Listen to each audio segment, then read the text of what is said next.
Surachaga yaxshimisiz? Siz Tinchlikmi? rahmat. Uydamidingiz? Ha, hozir endi ishga chiqib ketdim. Hali 4:30gacha bor-ku, uyga kelib ketasizmi? Hamma produktlarni olib ketasizmi? Bekorga tashlab yuboraman-da. Uvol bo'lmasin.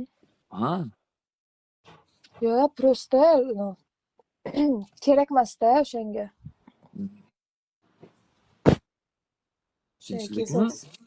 Ha, tinchlik. Просто bir qozon ovqatam bor edi, shunga uvol bo'lmasin deyapman-da. Olib ketsangiz yaxshi bo'lardi-da.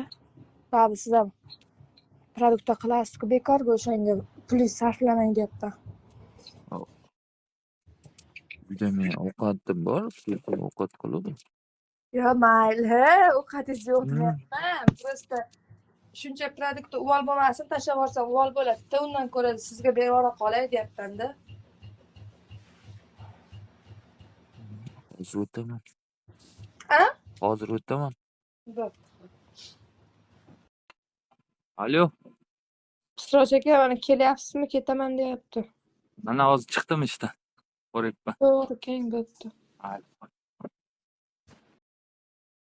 Koreyada o'zbeklarga yordam berib yurgan Avazbek akamga bo'layotgan tuhmatlar, bo'xtonlarni ko'rib, mana shu aroqni ichib bitta guldek qizni hayoti parcha-parcha bo'lib ketdi. Mo aynada qaranglar. Mana benim bo'yicha. Masalanda qarang, sizga bitta savol. Mendan so'ramagani, mana Alloh guvoh, mendan so'ramaganu, mendan so'ragan taqdirda ham ehsonga qo'ysa, ehsonni pulini nima qilish kerak edi?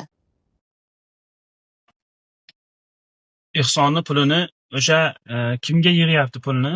Avval o'shanga sarflanadi va undan keyin uni qarzi yoki biror narsasi bo'ladigan bo'lsa, o'shalarga to'lov qilinadi. Undan keyin o'sha oilasini sharoit o'rganib chiqilib, oilasiga beriladi. Agarda oilasi, yaqinlari bizga yig'ilgan pul kerak emas, boshqa joyga ehson qiling desa, ana o'sha vaqtda boshqa joyga ehson qilsa bo'ladi bu narsani. Lekin ishonasizmi, o'sha xo'jayinim o'lganda men mana shu uyim ham o'zimniki emas, ikkita voyaga yetmagan bola bilan qoldim men. Men rosa pulga muhtoj edim. Ishoning, pulga muhtoj mahalimda men o'shandan so'radim.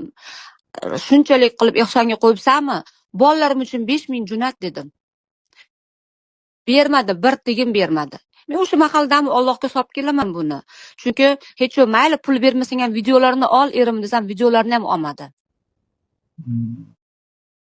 bu haqida Turdi, doim turdi. Tashqi ishlar vazirligiga murojaat qilmadingizmi siz? Qilmadim, chunki meni o'g'lim Koreyaga ketish kerak edi.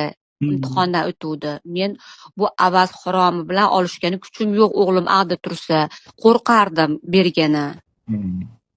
Mana endi o'g'lim yonimda, qo'rqmayman, shuning uchun sizga bemalol intervyu beryapman. Xo'p, juda ham yaxshi opa, bo'lmasam bu narsani internet tarmog'iga olib chiqishga qarshimansiz opa? Yo'q, bemalol olib chiqavering. O'sha narsani ko'rsatamiz, tegishli joylarga bu haqida ma'lumot beriladi opa.